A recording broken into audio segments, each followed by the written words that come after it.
So, ayan nga ngayon, ang dami natin pinamili. Ganun tayo sa pinamili, shopping tayo. Makita nyo, yan, may water for baby. May sarili siyang klaseng tubig. Tapos, itong pinaka, ano natin ngayon, item of the day, Leboid Smart Air Purifier. So, yan. So, yan, ito ang ating Leboid Air Purifier for 50 square meters for medium room. So, yan ang room size, 20 square meter at 50. So, dito tayo sa 50. So, yan, number 1 air purifier siya sa US noong 2019 to 2023. So, ang special feature is quiet operation. Meron siyang 50 square meter of clean air. Tapos, fight allergies and unwanted odors. Para sa kung may mga pet kayo. Tapos, yan, ang kanyang mga features, tingnan natin sa gilid. 3 fan speed. So, yan, kung dito sa unit meron siya, makikita nyo may 1, 2, 3 yan, nakikita dyan yung level. So, sleep mode. So, yan, meron siya para pagtulog, hindi siya ganun ka-ingay.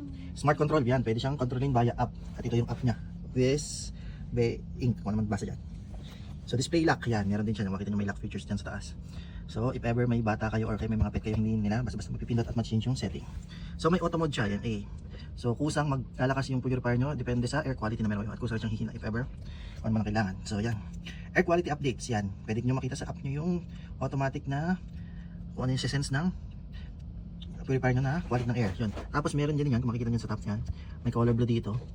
So dito nakikita yung anong klase ng air. Nagbabago ng kulay yan, nagiging red, green. Depende sa quality ng air. Tapos meron tayong built-in timer. So yan, smart control. Ito yung na provide sa app. Pag nangyari sa app yan, kita nyo. So control from everywhere, pwede ka mag-create ng schedule, pwede yung real-time updates at air quality graphs yan. Nakita, papakita ko niya. Tapos ang sensor pala natin dito is laser sensor yan. Ang gamit niya, hindi siya infrared katulad ng ibang air purifier. So yun. Tapos ito nga pala yung filter niya, 3-stage filtration siya. Yung pre-filter, tapos yung main filter, HEPA filter, tapos may carbon sa loob. So yun. So natin. Manual.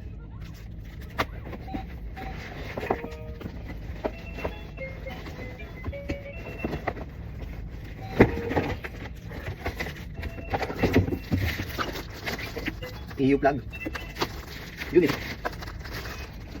So nakabuhol sa ilalim. Dahil buhol.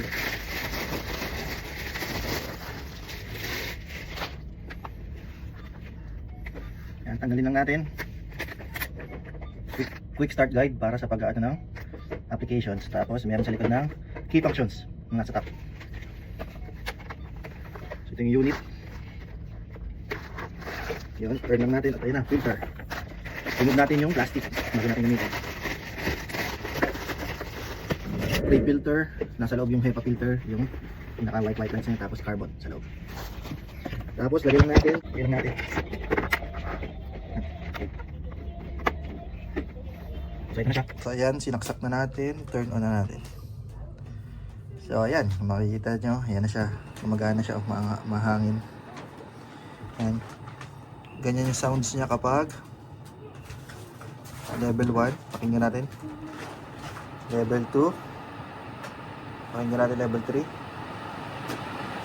Yan. So auto mode. Yan. Pwede natin patayin ang ilaw, yan, hindi makikita yan lalo pag madilim. Pwede natin buhayin ulit. Timer pwede rin. Yan, may lalabas 2 hours, 3 hours, 4 hours, 5 hours, 6, 7, 8, 9, 10, 11, 12. So, yan. So night mode. Yan, ganito lang yung night mode niya. Pakinggan nyo. Wala halos kayo maririnig. Patay din yung LED niya. So yan. Lipat natin siya sa auto. Then okay na. Yan ang ating purifier.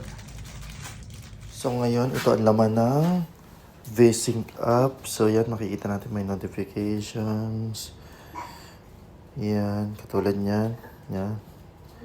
Nag-send siya ng messages kung kailan nag-auto mode, kung kailan niya kailangang lakasin yung fan at para pagandahin yung air quality.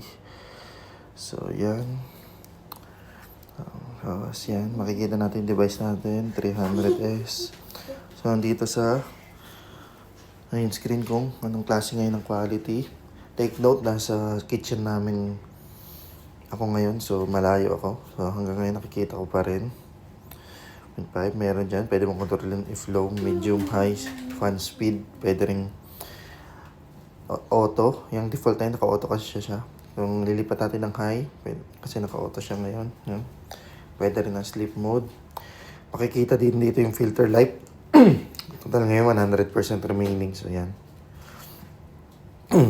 Ito rin naman sa PM 2.5, yung air particle within the day. Yan. Yung mga nakaraang araw.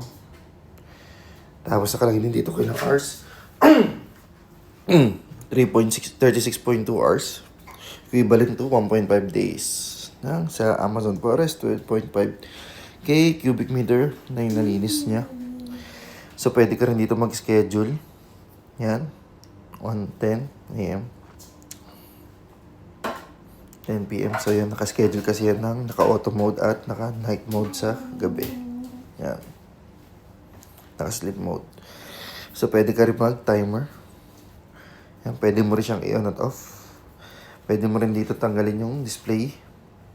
Kung makikita, pwede mo siya i-display lock din dito. Tapos yung auto mode, mababago mo siya if gusto mo naka-default na lumalakas yung hangin. Depende sa air quality, pwede rin naka-quiet lagi kahit naka-auto. At yung efficient din, depende rin. Kung gusto mo naka-depende sa sukat ng room mo. So yun sa settings, yan lang naman. Device name, icon, pag voice command, sa device information, filter live. Metric, yan. Wala namang ano na. Yun lang.